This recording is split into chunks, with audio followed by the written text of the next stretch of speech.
Good morning. Welcome to another illuminating episode of Diatribes from the Voice of Doom. And now here's your thought-provoking and somewhat lucid host, Voice of Doom. Morning, everybody.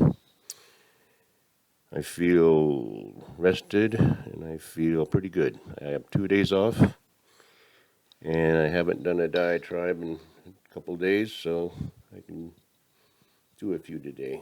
And I have a lot to say.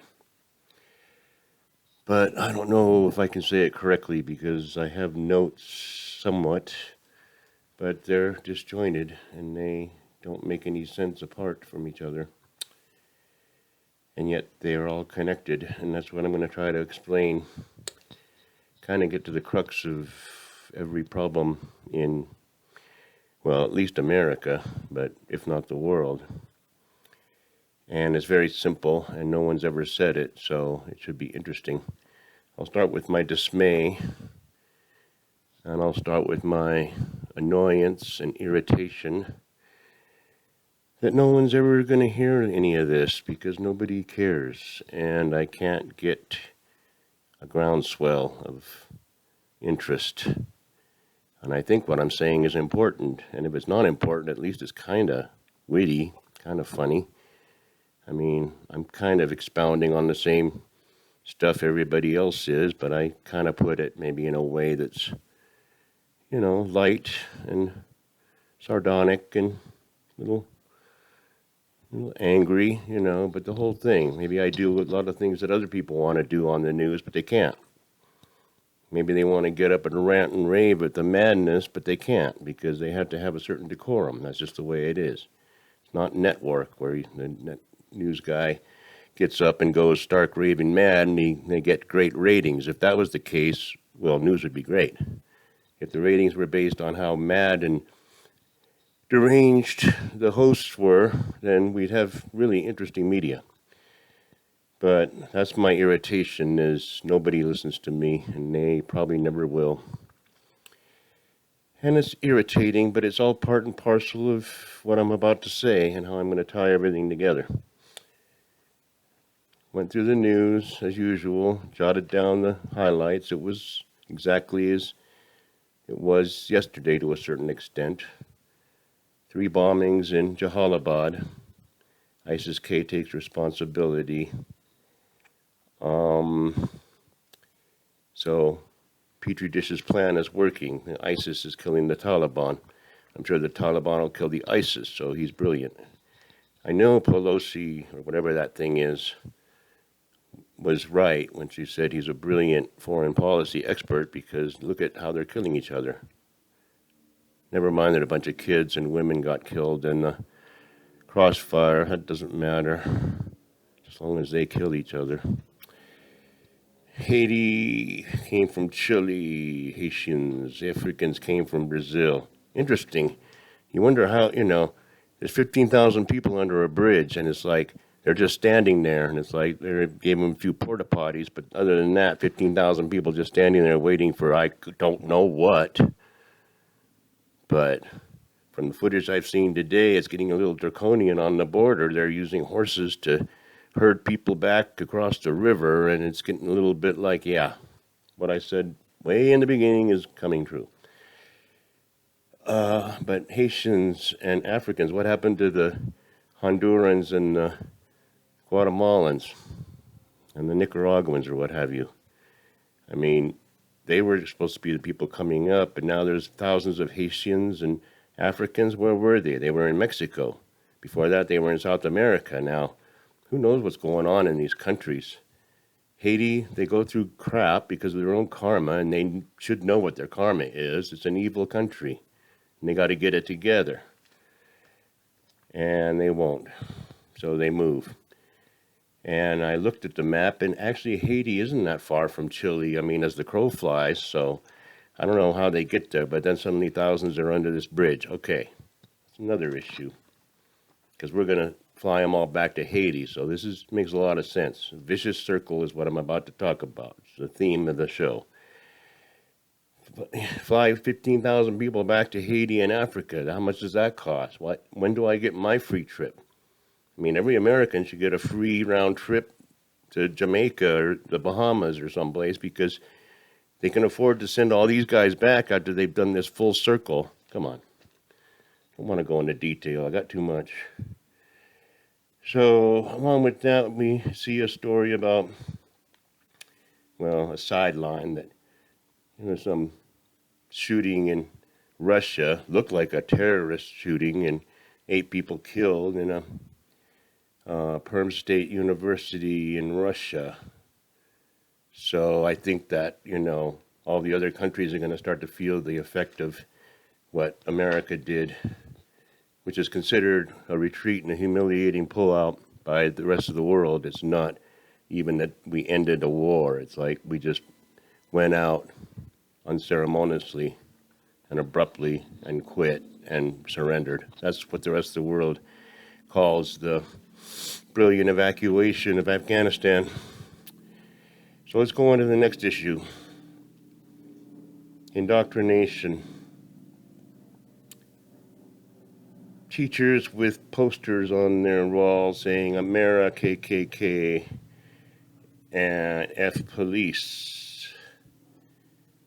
And they're both old memes. And I don't even like using the word meme because that's a millennial term, or I don't even know what that means. But KKK in America is these guys in the hoods from the 30s. Come on. There's groups, and I'll tell you all about them right now. It has nothing to do with America being saturated in white supremacy. There's a reason for their perception of white supremacy, and it's because of what they see with their eyes. They see other minorities, in oppressive situations because of their own making. And nobody wants to get down to the crux of it, except maybe Larry Elder and this or that. That, you create your own image that I'm a criminal because I've been oppressed, and it's therefore white man's fault because he oppressed me. He didn't let me be what I wanted to be, which is a rap star. And so that was taken away from him. Now you have minority gangs.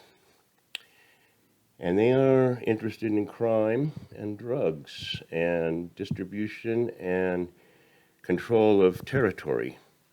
Then you have your white gangs. And they tend to be a little bit into that, but more into ideology. They connect the ideology of being in a white gang.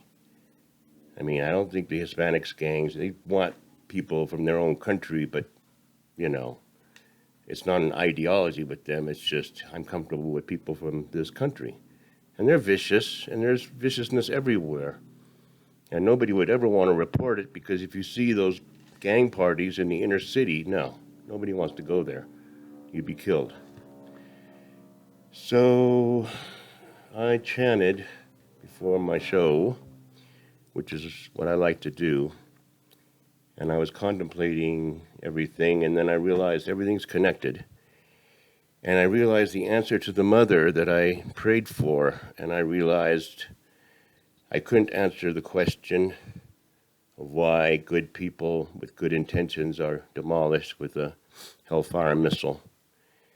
And then I realized I already answered it, and I answered it much earlier. And the answer, the ultimate answer, that means I can't really say everything, is faith. You got to have faith that there's a universal mechanism out there that dictates how causality happens throughout eternity. So you got to have faith in that. Otherwise, then life is truly meaningless. I mean, do good for now and then you're gone. Can't believe that. That's fine, but I don't believe that my inner anima is going to be gone. So I'm gone. My life force has left my corporal body, and I'm in a state of non-substantiality, And I gotta hope and have faith that there's a universal mechanism that says, here's what you did and here's what you're gonna get. And you're not gonna understand it when you get it, but that's just the way it is. And there's a universal atonement, call it divine retribution, call it karmic retribution. It doesn't matter about words. Nobody can explain those concepts fully. I can explain how you can't explain it, and that's where the truth is. The truth is causality. And the truth is, I hope and I have faith that there's a mechanism out there and that dictates, that's not dictating, but it's keeping the, you were a SS officer, you caused genocide in your last lifetime, and now you're a mother in Afghanistan who loses her family. I mean, objective reality, then you have to be a little, but you still can't help but feel sorry because this is the now, and you got to help with the now. You don't have any proof of what she did in her past lifetime.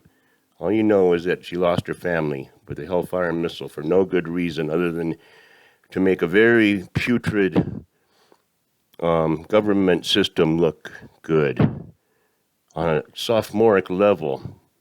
They don't understand Petri dishes from the 50s. He doesn't understand that information can be gotten in milliseconds now. They can't hide things. They try to hide things, and it's just absurd. Don't fly over that bridge because then people won't know how bad it is. This is going to be a two-parter, obviously, because I haven't even gotten to the crux of it and how it all connects. I can do it in 3 minutes, maybe. There's 3 powerful enemies in Buddhism, and it has to do with the context of the propagation of the proper teaching. So it's really not that relevant, but they kind of coincide with the 3 powerful enemies of society, of civilization, of why we're not progressing. The first powerful enemy is obvious, government. They're disgusting because they're tribal.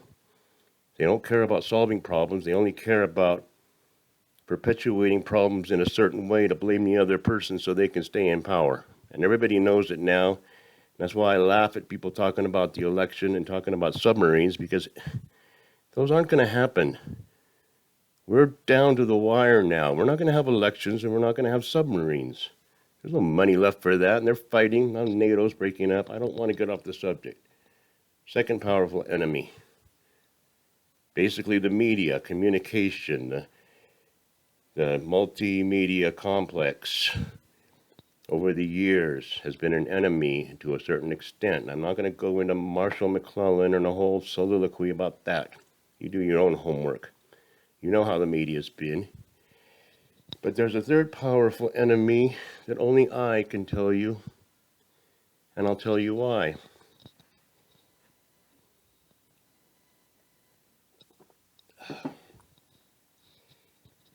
The second powerful enemy, which is not all bad, have certain outlets.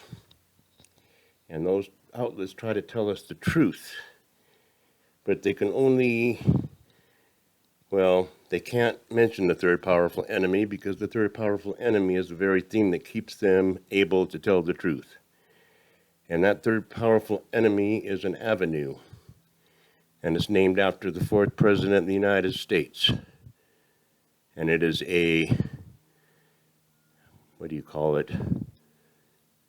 epithet for advertising. The whole advertising complex has been corrupting society since the first commercial came out back in 1400 BC, because they have to push the envelope, and they've corrupted everyone's morals by cheapening everything, cheapening sexuality, cheapening relationships, and creating envy where, here we go, the connection. The kids see the commercial about how this guy's living large as a rap star. They want to be a rap star, but they don't have the talent, and they don't want to practice their instrument or write any poetry, or they can't make things rhyme. They turn to crime because they figure they still want that living large life. they create a whole cesspool of criminality in whatever areas they live in. Then the, you know, the guilty white people say they're being oppressed, and they burn down the cities. And I got to go on after this. I'm sorry, but I gave it to you. Nobody can say anything about Madison Avenue or advertising because that pays their salary in the long run. The long run, they don't get their money from the president of Fox or CBS or NBC or CABC, NBS, double NMS. They don't get it from their bosses. The bosses get the money from the revenue from the advertising, the advertiser. The only guy that could ridicule advertisers was Alfred Hitchcock, a brilliant genius. And he could use sardonic sarcasm against the sponsors because that was his shtick. That was his thing. And it was funny. It was great. But no, they're never going to blame Madison Avenue for anything. And that might be the first powerful enemy, because that's what people connect with. It's created envy. I'm going to expand more on it. It's 16 minutes. I said a lot. And I hope you watch it, because I'm tired of being ignored.